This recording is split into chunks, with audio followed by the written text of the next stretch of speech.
So in this next video, we're going to talk about sailing by looking at the sails and not your instruments. And I say that with a wagging finger because it's so common when we have guests on board that they dive into the instruments and all of these numbers, but become quickly confused and not really understand what's happening around them. So easy to get sucked into just the staring at those screens. So we want to get your head out of those instruments and into your surroundings. We want to know where the wind is coming from by our environment, by what it's doing to our sails. We're going to look at our telltales, we're going to trim, and we're going to just not stare at those numbers. So Amanda and I encourage you all when you're sailing your boat or when you come sailing with us to turn your instruments off and sail the boat like a big dinghy. Yeah. It's important to, as Amanda said, first find where the wind's coming from. Feel it on your face. We can look at the waves. Then look at your sail trim.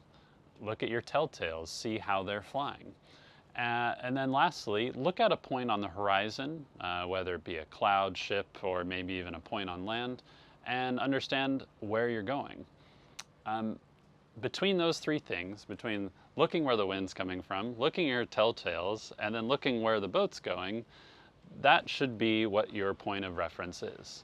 Albeit every once in a while, I encourage a full look around, so stop and do a 360-degree take to look for other boats and obstructions to understand your full surroundings. Yes, nothing should surprise you.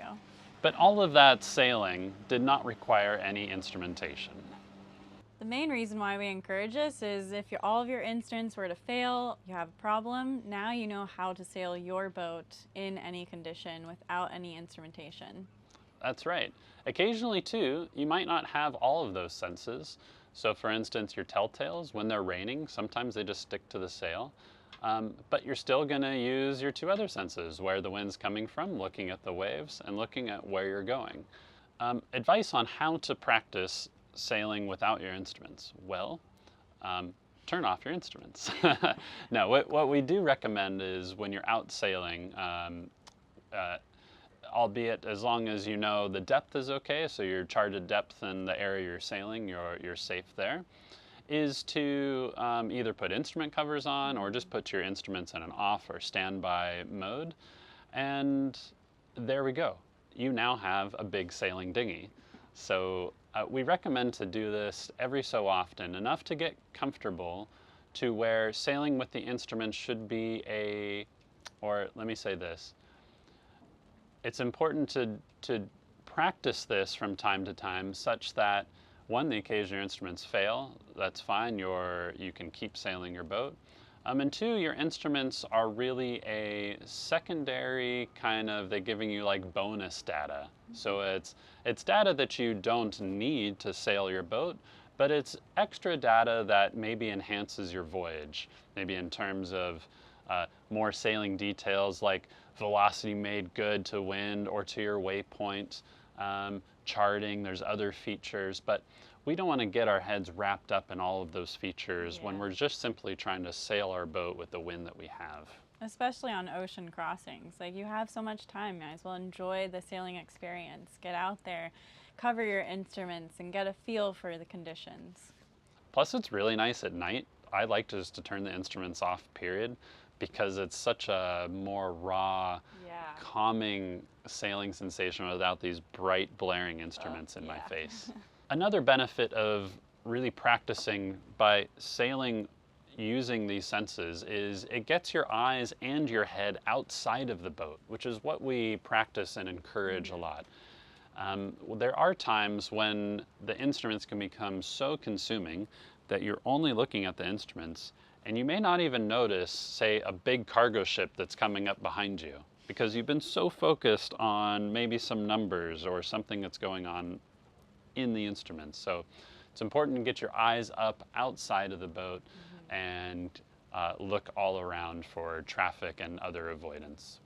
One more point I'd like to make about sailing without the instruments is it enhances your other senses, such as your sound. So you'll quickly notice that you can accurately tell the speed of the boat just by hearing the sound that the water makes going across the hull. So I can very well, or we can both very well indicate how fast the boat's going just by, say, the water flowing past the transom of the boat and the turbulence that it makes.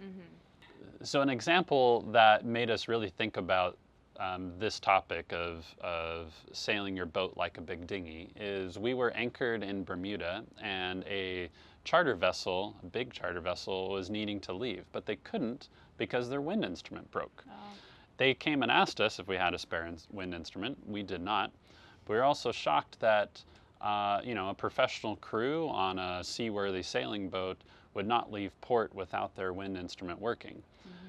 It's our opinion, although it's very handy to have a working wind instrument, using your senses and sailing by your senses, you should know roughly what the wind speed is, when to reef, where the wind's coming from, and successfully accomplish your voyage, not only successfully, but safely, without the need of these instruments.